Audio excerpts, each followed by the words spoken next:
Yeah. You already know what it is. It's the Interpretation Podcast hosted by your boy Gets Money. I ain't gonna lie to you. I'm about to start tagging YouTube more. I want to thank everybody for the subscribe, shares. You already know what to do. Get in the comment. Can you do me one favor? Can you like and subscribe so you can keep me in the algorithm? I'm trying.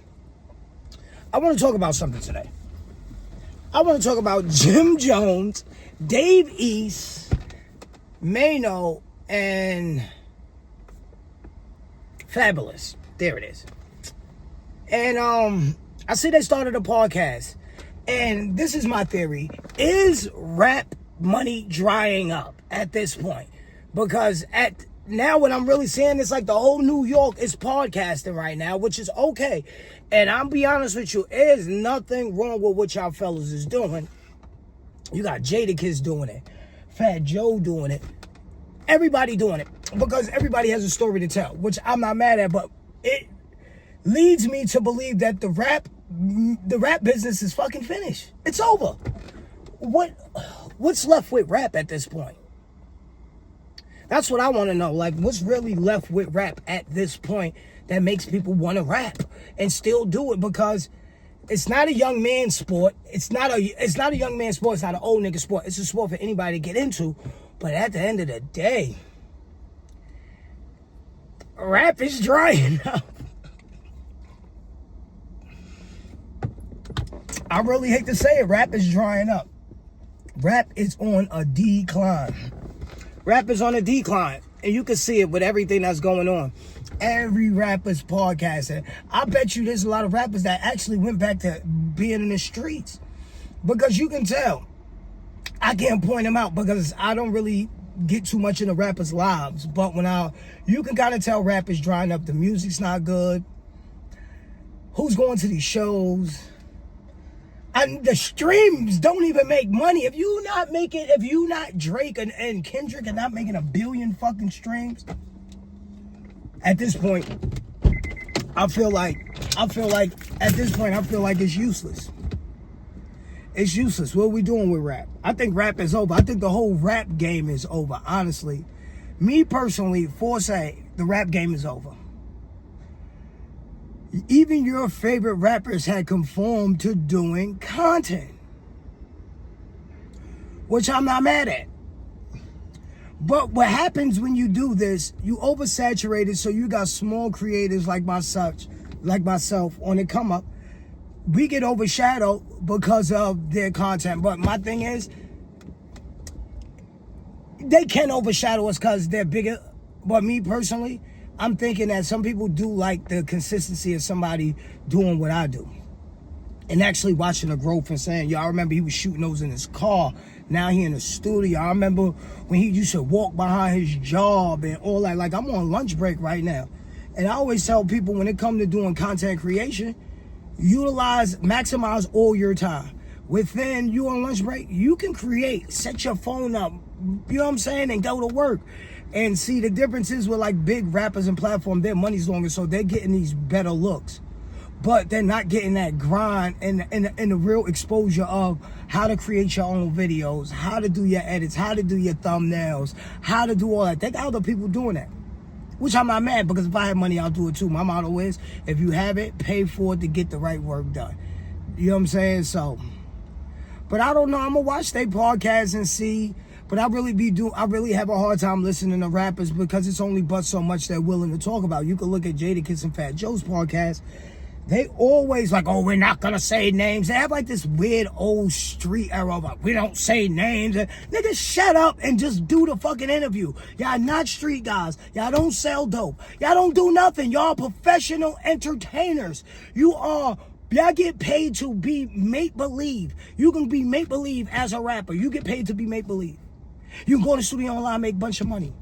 Tell a fucking story. Because that's the only thing we're here for. Is to hear you tell hip-hop legendary stories. Excuse me.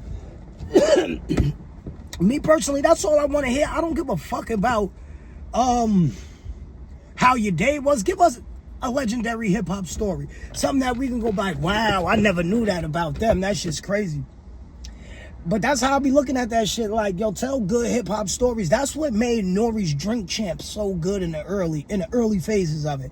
It's because when he was doing it, when he was doing the early stages of it, he was getting the DMXs and all that. And then, like Fat Joe and them, they be too reserved. Like, if you see New York podcasters are by far some of the worst podcasters. They're too fucking cool. That's just New York. New York niggas are just too fucking cool. And that's me. I'm from New York. I don't live there no more. But New Yorkers are too cool. Like, you should be able to go up there on that platform and really be organic and make it work. And that's what separates Joe Budden podcast from most black podcasts. Because you look at Gilly and Wallow, they're street eccentric. Oh, they want to be a part of that culture so bad, which they're all from, which it makes sense. But what happens when you do that, you get whack-ass interviews, no insight, everybody too cool. I'm rich. I'm going to tell you, everybody don't want to hear that I'm rich talk. Some people just want to hear regular talk. Like, let me hear one of your old stories. You know, and I'm just saying this from a fan's point of view because I watch content. I watch Joe Budden's, Joe Rogan's. My palette expands everywhere. So, that's what my main thing is, like, with definitely like mainstream hip hop platforms. They be watered down and corny. Nobody really wants to take the risk, the chance, and really be vulnerable in that space. And my whole thing is, if I put the information out about myself, you can't really use it against me. It ain't like you're blowing me up. I blew myself up. And that's what I'm saying about that two part. So like, you go up there and be open a little bit. Don't be afraid to talk. And a lot of them don't be afraid to talk. Like with Fat Joe, he's very entertaining. He'll cut you off in a heartbeat. It's crazy. But I'll segue into something else since we're still here on podcast. I'm gonna talk about Joe Budden's bringing Mona in there. I'll be honest with you. I'm a big Joe Budden's advocate.